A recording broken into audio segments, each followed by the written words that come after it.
À la fin de cette capsule, vous serez en mesure de définir le problème présent dans la situation actuelle, définir les objectifs et les résultats à atteindre, rédiger l'analyse de rentabilisation, business case, définir la portée du projet et reconnaître les composantes de la planification du projet. Ces activités permettront de circonscrire le mandat de projet.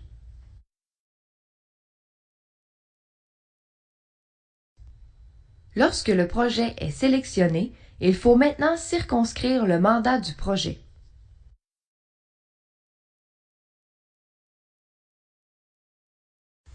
Le mandat de projet est une entente écrite de référence entre le champion du projet, le conseiller Lean Six Sigma et facultativement de l'équipe de projet. Elle vise à créer une vision et des objectifs uniques et communs pour tous les intervenants et à définir les attentes. C'est à cette étape que sont identifiés les éléments critiques, les risques et les enjeux. C'est dans ce document que seront planifiées chacune des étapes de la démarche DMAIC. Les actions, les biens livrables et les échéanciers y seront décrits. Le mandat de projet devient alors un outil de référence puisqu'il facilitera la communication et l'appropriation du mandat par les intervenants. Au besoin, l'équipe de projet peut être impliquée à ce stade. La circonscription du mandat de projet comprend 5 étapes. La définition du problème, l'objectif du projet, l'analyse de rentabilisation, la portée du projet et la planification du projet.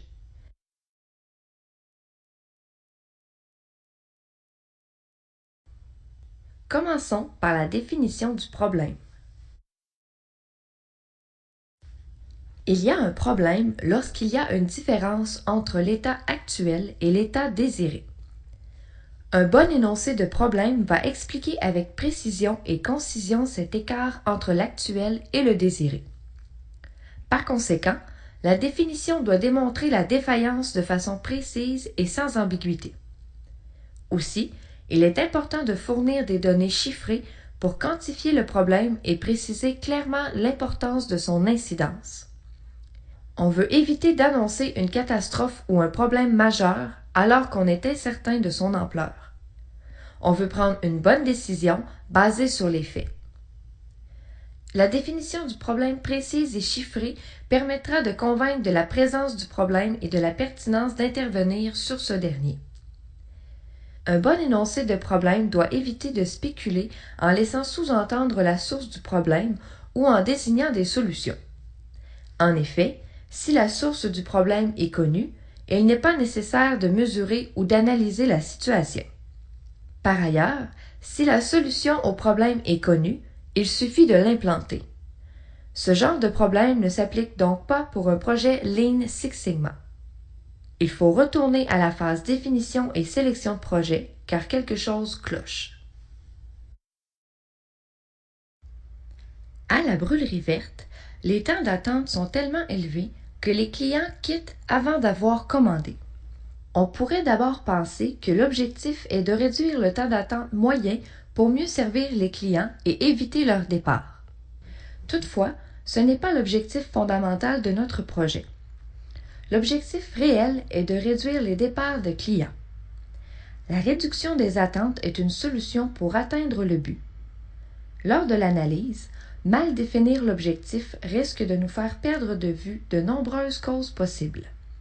Par exemple, d'autres causes possibles au départ des clients pourraient être les facteurs suivants: la température ambiante trop froide ou trop chaude, l'ennui ou le manque de divertissement pendant l'attente, etc.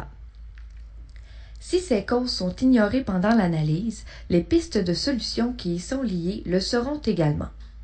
Pourtant, changer la température ambiante ou installer un écran de télévision qui diffuse une émission captivante pourrait peut-être régler notre problème de perte de clients sans que l'on ait à diminuer les délais d'attente. Un bon exemple de définition de problème serait rédigé ainsi. À la brûlerie verte, sur une moyenne de 120 visiteurs en période de pointe, on constate que 12 de ses clients quittent sans avoir été servis pendant les 8 minutes d'attente. Il est à noter que la période de pointe est d'une durée d'1 heure et ce, à 2 reprises dans la journée. Ces départs causent une perte de revenus directe et l'on craint une diminution de la clientèle à moyen terme. Comme la définition du problème est un préalable qui sert de base à la prochaine étape, une fois celle-ci effectuée, l'étape de définition des objectifs du projet peut débuter.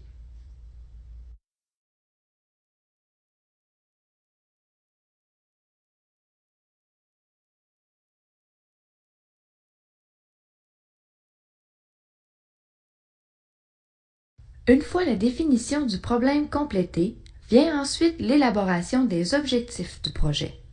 C'est une étape dont le principal défi revient non seulement à choisir les bons indicateurs, mais aussi à établir un objectif suffisamment ambitieux pour que le projet soit un réel défi sans toutefois viser l'impossible.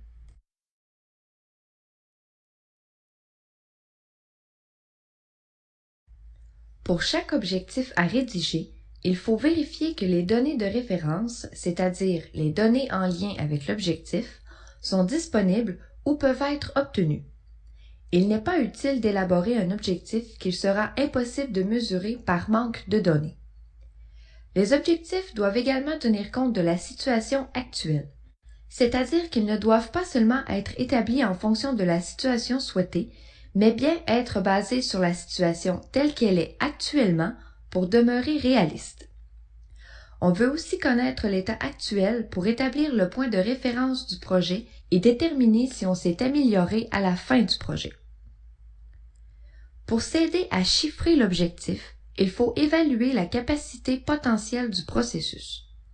La capacité potentielle se définit comme la performance du processus dans les meilleures conditions.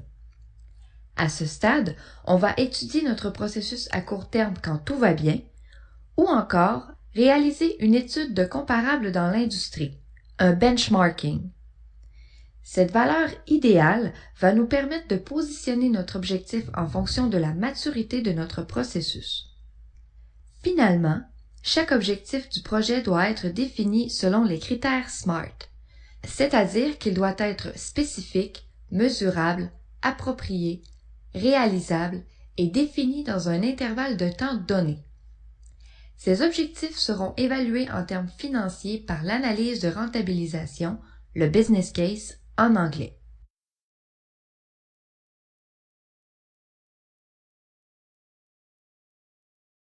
Voici maintenant, à l'aide de notre exemple, comment procéder pour formuler un objectif qui respecte les critères SMART. Dans l'exemple de la brûlerie verte, l'objectif est de réduire les départs des clients. Évidemment, cette définition ne respecte pas les critères SMART.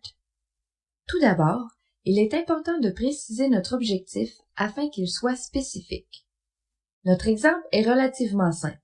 Un départ de client est déjà spécifique et on ne peut pas se tromper sur l'interprétation. Par contre, on donne déjà des limites plus spécifiques à notre définition en ajoutant les mots « en attente d'être servi ». Aussi, comme la notion de période de pointe est plus ou moins spécifique au départ, on va donc définir les heures et les jours. Il peut même être important de clarifier certains termes dans nos objectifs. Par exemple, quelle est notre définition de l'attente? Est-ce entre le moment où le client entre dans la brûlerie et celui où il passe sa commande? Ou entre le moment où il entre et celui où il reçoit sa commande? Si notre objectif n'est pas suffisamment précis,